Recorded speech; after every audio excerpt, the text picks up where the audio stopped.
high number of immigrants, refugees, challenges the whole foundation of the Danish social welfare model. It is based on trust between the citizens and the state, that everybody who can go to work, they provide for themselves, they take part in the society. Depuis plus de 20 ans, le Danemark mène une des politiques d'immigration les plus restrictives d'Europe, alors que le pays est gouverné par des sociaux-démocrates de centre-gauche. Quelles sont les principales conditions pour réussir à s'intégrer lorsque l'on est immigré et que l'on désire s'installer et vivre au Danemark? We have a lot of different ways you can come here as a foreigner. Of course, you can be a refugee, and the Refugee Convention, of course, applies. There are different ways to get a legal stay in Denmark, and then you can come here as international labor. You have to make above a certain amount of money each month. You need to have a contract and so on. People need to provide for themselves. They need to have a job. They need to learn the language, and they need to take part in the society. I think we can also see that it's starting to work. The children of immigrants and refugees are doing good in schools. They get an education. They have learned the language.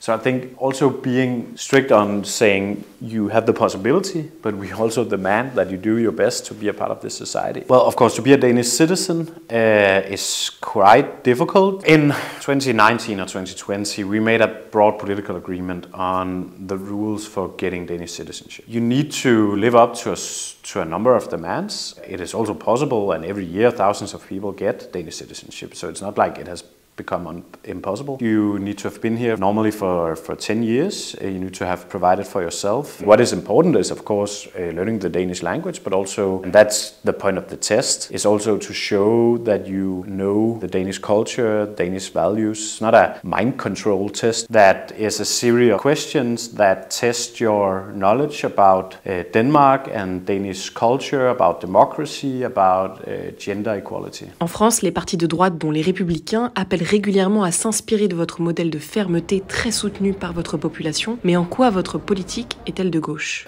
High number of immigrants, refugees, challenges the whole foundation of the Danish social welfare model. It is based on trust, on a contract between the citizens and the state, that everybody who can go to work, they provide for themselves, they take part in the society, their kids get an education. And I think the other point is that as a left-wing party, we came out of the workers' movement, the labor movement, and those who experience the shadow side of immigration first is the workers. It is those who are in risk of losing their job and get competed down on salary and working conditions, and it is also the working class that live in the areas that has now become ghettos, where there is insecurity, where there's too much crime, where they are afraid to let their kids go home from football at night, and so on. So it's the only position as a center-left, left-wing, social-democratic Labour Party. Be aware of the consequences of high immigration without getting the integration to work. En 2018, le Danemark a mis en place un plan anti-ghetto destiné à mettre fin aux quartiers caractérisés par un fort taux de délinquance et où la population est majoritairement issue de l'immigration. Le but, intégrer ces populations et mélanger les Danois et les non-Danois en se basant sur plusieurs indicateurs socio-économiques, éducatifs ou liés à la criminalité. Ce plan porte-t-il ses fruits? It's a plan to get more diversity into our cities. So we have seen that our cities, like in many other European countries, start up dividing into having ghetto areas where there are a large concentration of non-Danish citizens, a large concentration of people who do not have a job, do not speak the Danish language. The crime stats are way above average for a normal area, many social problems and so on. I think especially the Nordic countries, the universal welfare model is also a model that is vulnerable to lack of cultural coherence, shared values. The Nordic welfare model, in short, is that you pay quite a lot in taxes, then you get free healthcare and education and elderly nursing and so on. So that really demands a high degree of trust. Depuis plus de 20 ans, le Danemark poursuit la même politique, initiée par la droite à son arrivée au pouvoir en 2001, puis poursuivie par la gauche social-démocrate. D'où vient ce consensus politique inimaginable en France? We have had a very honest debate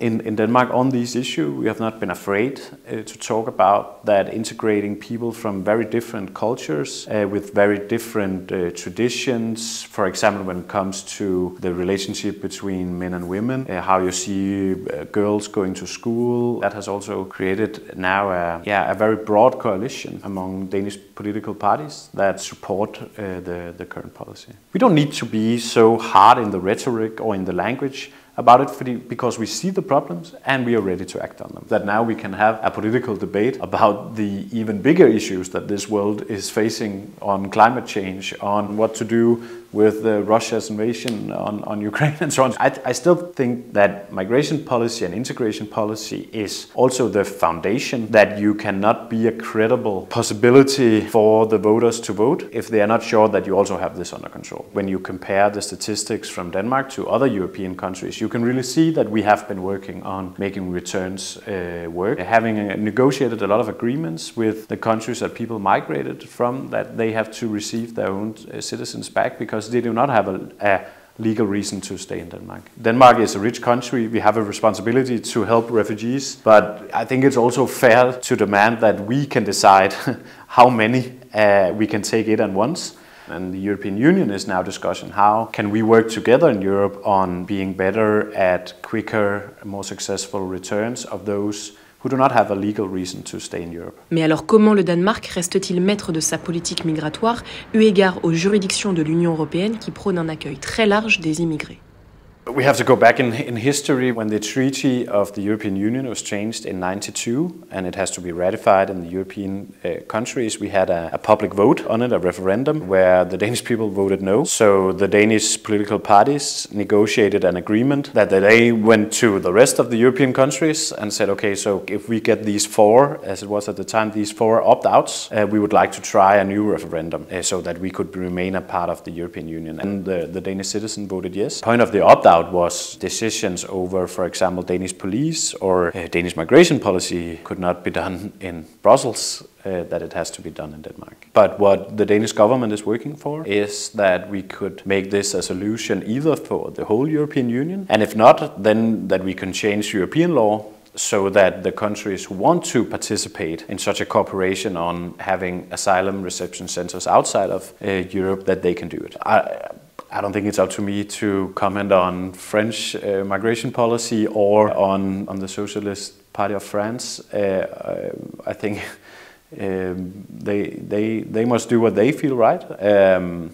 But what I really hope for is a strong cooperation in Europe tackling this, because this is a problem for all of us. And now we see some countries having even more migrants and refugees coming than under the refugee crisis in 15 and 16. So I think the pressure on Europe is going to build up again, and I think we need to work together on having solutions.